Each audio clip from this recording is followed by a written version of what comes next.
I lost brakes in West Plains, Arkansas, drove through Oklahoma City in rush hour traffic,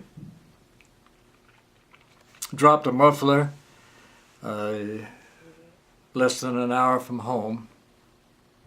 Took me 29 hours to drive from Wetumpka, Alabama to Aurora, Nebraska.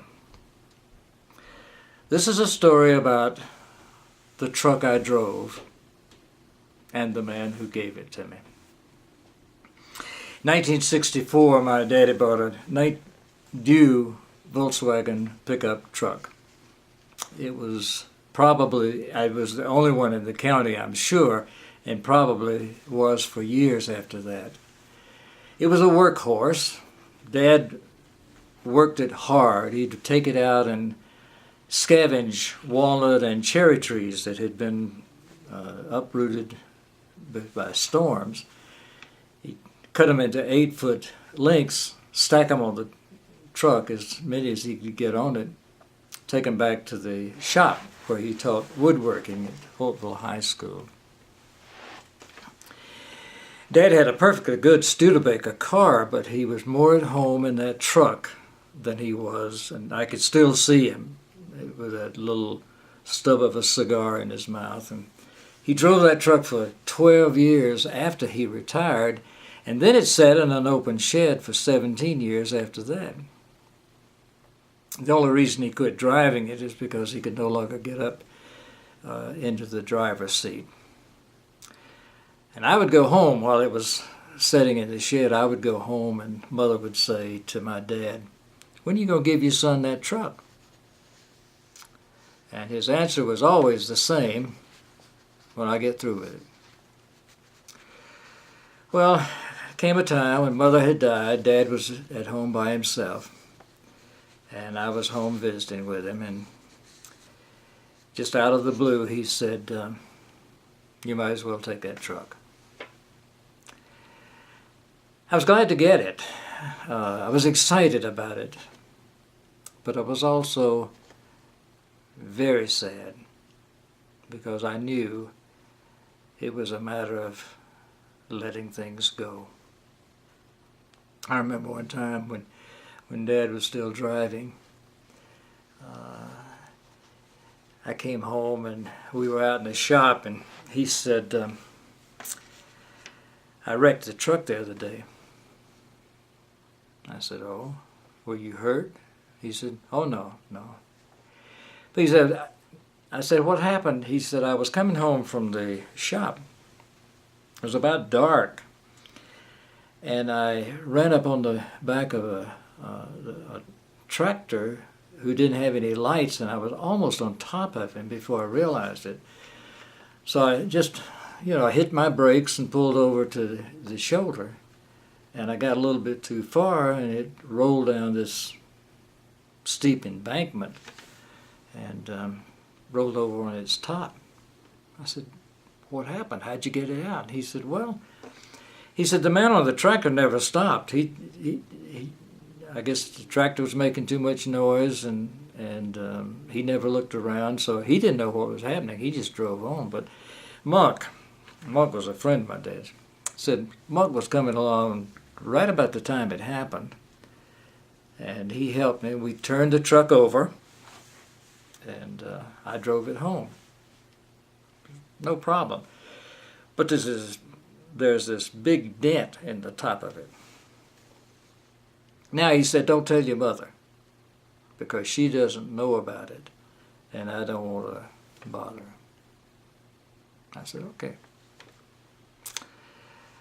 A little later, I was in the kitchen, and Mother said, "I need to tell you something. Your dad wrecked the truck the other day." I said, "Oh?" And then she told me the story, and it was just identically like the story that Dad had told. And I pretty well figured that she'd heard it from Monk. And when she finished telling it, she said, "Now don't tell your dad that I told you that, because he doesn't know that I know, and I don't want to worry him." So much for communication between my mother and my dad. 20 years later, when I was in the process of getting it ready to take it back to its new home, I was in the shop, and the mechanic's 18-year-old son came in, and he said, "That's Mr. Hale's truck." And I said, "Yeah, do you know how that dent got in the top?" He said, "Everybody in the county knows about that, how that dent got there." That's small town Alabama. I never remember my dad without a cigar in his mouth in that truck. Wouldn't smoke in the house. I don't think he smoked anyplace else but in that truck. And of course the truck smelled like cigar smoke. My sister, who has always been allergic to smoke, tells about getting ready to go to college at Auburn, and Dad, of course, took her in the truck. And she said she sat up straight as she could to keep from touching the back of the seat, because whatever else my dad did, he did not keep the truck clean. So she didn't want to get dirty, and she tried to hold her breath so she wouldn't smell the cigar smoke. And that didn't work. Dad wasn't smoking on the trip, but the smell of the smoke was still there. And she said that for months after that, her clothes and the room at the university smelled like cigar smoke. This was a sentimental trip for me. I was identifying with my father, so I lit up a Dutch Master cigar and I headed out. Got to West Plains Saturday afternoon after the garages were closed, and found a mechanic who helped me pinch off the brake line with a pair of vice grips. And since I still had brakes on one wheel, I drove on. It wasn't a problem on the highway, but then I hit Oklahoma City. And I got there during rush hour traffic, and just about the time the rain started. The driver's window wouldn't close all the way. The windshield wiper on the passenger side didn't work at all. The one on the driver's side was so slow that I would have to reach out of the window every once in a while and try to get the rain off so I could see where I was going. When I would hit the brakes, the engine would shut off. So I would say it was a tad tense going through the city. I kept my foot on the accelerator and my left hand on the emergency brake, so that when I had to slow down, I could keep the engine running with the accelerator, and I could pull back on the emergency brake and slow myself down.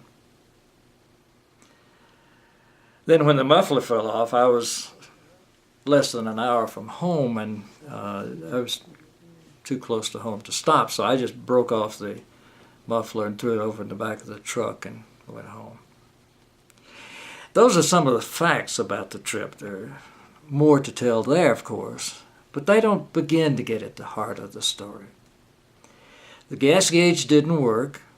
I had an 8-gallon tank, so I had no idea of how many miles I was getting to the gallon. So I had to stop a lot. And that's where the fun was.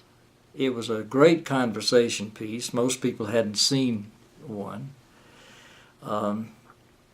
And I remember one kid asked me how big an engine I had in it. And when I told him 40 horsepower, he said, "My lawnmower is bigger than that."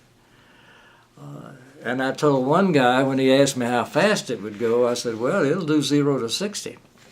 Can't tell you how long it'll take to get there." Well, actually, the top speed was about 65, and under best of conditions. And I had to drive, for the most part, around 50 miles an hour. But I had plenty of time to meet people, tell stories, tell my daddy stories. And there were a lot of them, of course. I remember when he was still driving, I was home, and he told me that he had taken his riding lawnmower over, put it on the truck, and had taken it over to cut the weeds around some grapevines that he had about 10 miles away from the house.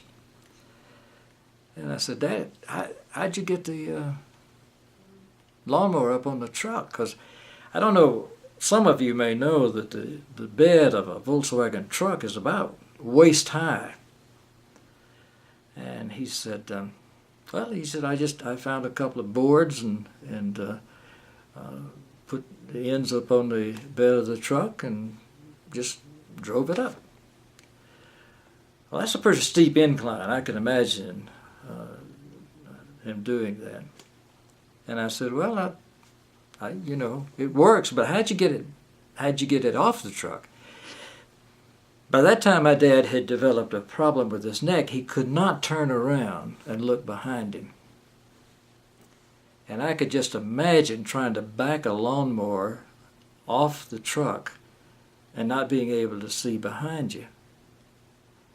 He said, "You don't have to." He said, if you drive it straight and you back off straight, you don't have to look behind you. Well, true. And of course that was my dad. Straight forward, straight back. When he was in his 90s, one day we were talking, and I said, I'm glad you lived to be as old as you have." He said, "Well, I am too. What's your reason?" I said, "Well, I've got a couple of complaints about the way you raised me." He said, "Let's hear them." So I told him. And they were real complaints. My dad was a perfectionist and did not have a lot of patience. And so I talked to him. When I got through, he said, "Are you through? Because if you are, I got a couple of things I want to talk to you about." Turnabout, fair play. And so he talked. Now, no, I'm not going to tell you what we talked about, but it's enough to say that what we said was honest. They were real issues, and they were said and shared with a sense of humor.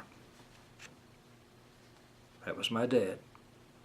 Straightforward, honest, with a sense of humor. Like the time when I was home visiting him. Also, my mother had died, and he was at home by himself, and it was a very short visit, and I had to leave early in the morning. And I'm coming into the living room, and Dad's sitting in his chair looking pretty forlorn. And I said, "Dad, I gotta go, I'm sorry." He said, "I know. I wish you could stay longer." I said, "Really?" He said, "No." And I left the house with both of us laughing and crying. I smoked cigars on a trip from Alabama to Nebraska. Did a lot of laughing and crying. 29 hours straight. Through weather, traffic, mechanical problems, the whole bit. But it was a trip well worth it.